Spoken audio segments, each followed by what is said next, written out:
Hello and welcome back to Swing Trading Masterclass by Wealthy Education. In this video, I'll take a look at those double tops and bottoms we just talked about, and I'll throw some indicators on them to give you an idea as to how you could have used these patterns.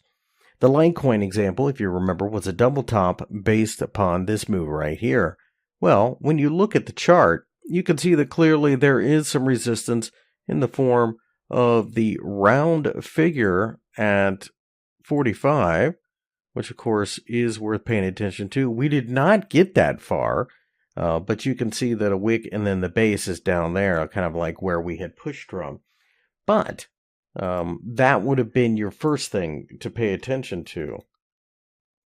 Let's go ahead and put a couple EMAs on the chart.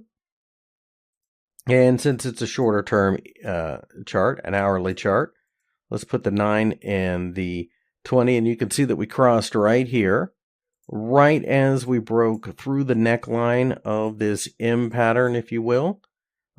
We started to get the spread, so that would have been a little bit of confirmation as well. You can also take a look at MACD,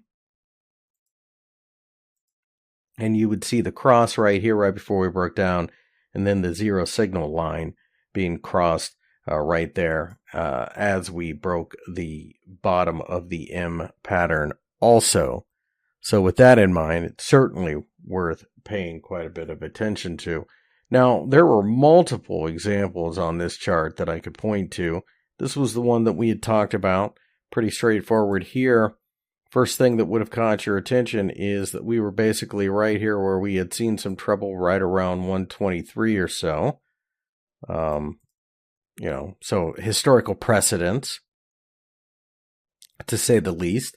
It's a daily chart, so let's go ahead and take a look at moving average exponentials.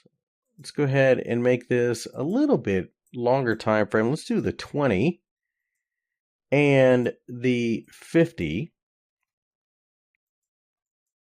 And you can see that at this double top, the 20 dropped right back below the 50, kind of continuing the sell signal that we had been seeing for some time, and so on. So, I mean, there were a couple of different reasons here to think that the euro was going to fall. And then finally, this little double bottom here in City, plain as day, support. Really, that in and of itself was a reason to take a look at it. You could take a look at the MACD.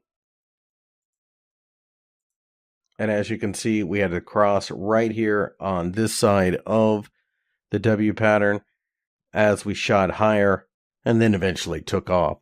Pretty straightforward stuff. Double tops, double bottoms. Favorite patterns of a lot of traders simply because they're so easy to spot.